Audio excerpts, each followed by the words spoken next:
그래서 이 검찰 정권의 저는 최대 실수가 조국을 벼랑 끝까지 몰아세워뒀다는 거예요. 그거 하나 하고 이제 김어준을 교통방송에서 쫓아낸 거하고 두 개가 굉장히 큰 실책이었다고 보죠. 조국 신당 현상이 있잖아요. 네.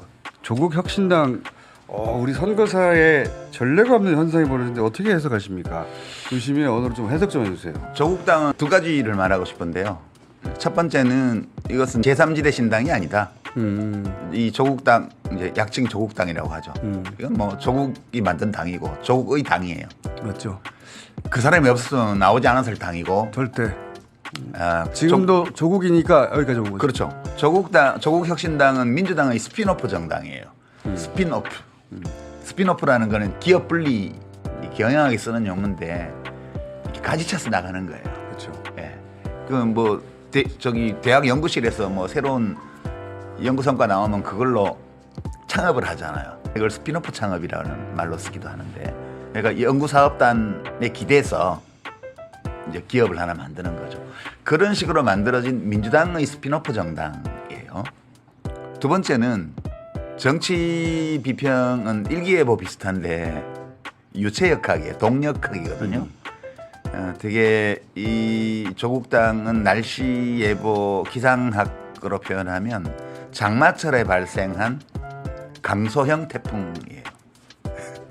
이 장마전선이 이렇게 정체하고 있을 때 작지만 그 중심 기압이 아주 낮은 그런 소형 태풍이 강한 태풍이 발생을 하면 걔가 장마전선에 접근해서 정체하고 있던 전선을 활성화하는 때가 있거든요. 지금 딱 조국당이 이 남북으로 가로질러서 보통 서울에서 대전을 거쳐서 낙동강, 한강, 대전, 낙동강으로 연결된다는 이 전선. 서쪽은 민주당, 동쪽은 국힘당이에요. 이 전선이 쳐져 있어. 총선 때마다 생기는 전선이에요, 이게. 30년째.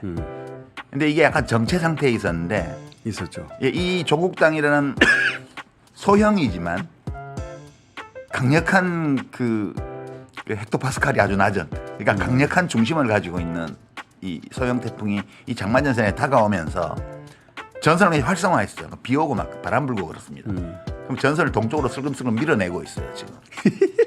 비유 좋다. 한강 유역하고 대전은 평온해지고 날씨가 네. 주 전선이 낙동강으로 이동해갖고 거기 지금 천둥 번개 치고 비 오고 그래요. 약간 그런 거 비슷합니다. 그러니까 민주당은 스피노프 정당이라는 거, 민주당하고 아주 우호적인 관계일 수밖에 없어요. 관계여야만 하고 적대적으로 되면 소멸합니다. 두 번째는 전선을 활성화하고 동쪽으로 밀어내고 있다. 네, 조국 대표도 아주 정확하게 이해하고 있고. 그래서 총선 예측은 3주 정도 후의 일이라 3주까지도 안 남았죠. 2주 반 정도 남았는데 한 17일 후에 날씨를 예보하는 거랑 비슷해요.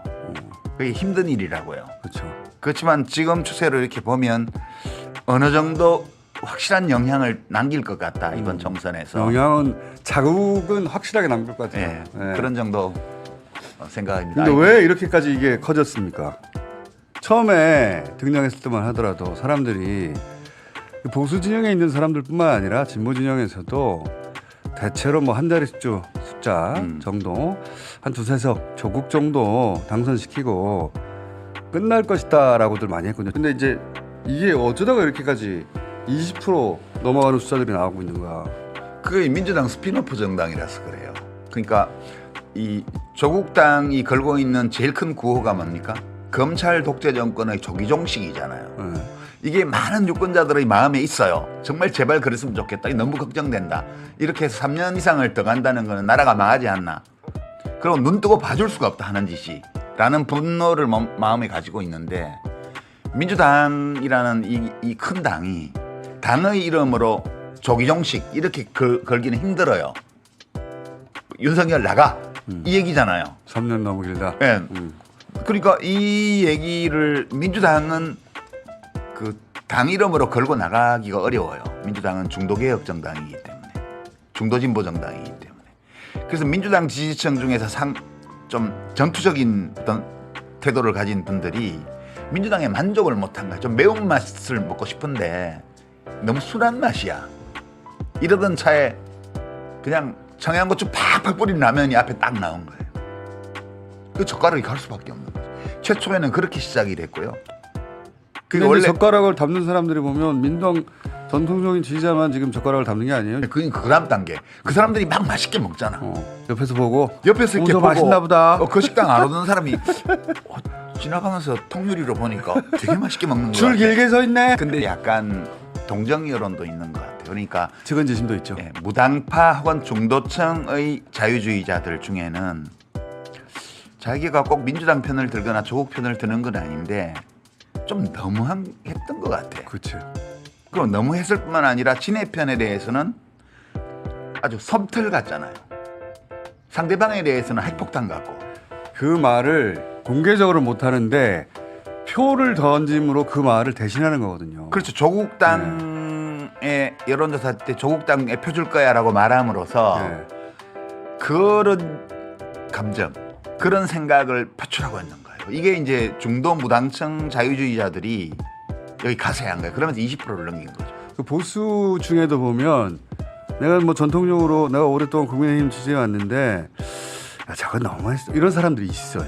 그리고 조국 대표의 비주얼이 아니 잘생기고 못생기고를 떠나서 이 음성이나 표정이나 예. 몸동작이나 손동작이나 이런 데서 보이는 어떤 느낌이 있어요. 예. 그게 시한부 선고를 받은 남자의 마지막 몸부림 같은 느낌? 근데 그게 좀 어느 정도 품격이 있어요. 모든 것을 한순간에 다 빼앗긴 어떤 남자의 어떤 절망적인 몸부림? 그런 저는 감옥에 갈 겁니다. 네. 대법원에서 결과가 나오면. 그러니까 곧 감옥에 갈 사람이에요. 근데 자기 자신의 어떤 것을 위해가 아니라 사회적 공동선을 내걸고 정말 어느 정당도 하지 못했던 얘기를 그냥 직진해서 들이받잖아요. 그러니까 이것이 주는 카타르시스가 있습니다. 있죠.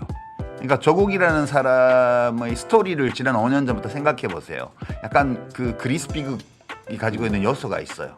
이런 것들이 또 어떤 사람들의 마음을 이렇게 흔들어 놓는 그런 요소도 있는 것 같고, 여하튼 좀 보기 드문 현상인 건 분명하죠. 그리고 그거를 그 조국 대표가 잘해요. 그 이야기를. 네. 그래서 이 검찰 정권의 저는 최대 실수가 조국을 벼랑 끝까지 몰아세워 뒀다는 거예요. 그거 하나 하고 이제 김어준을 교통방송에서 쫓아낸 거하고 두 개가 굉장히 큰 실책이었다고 보죠.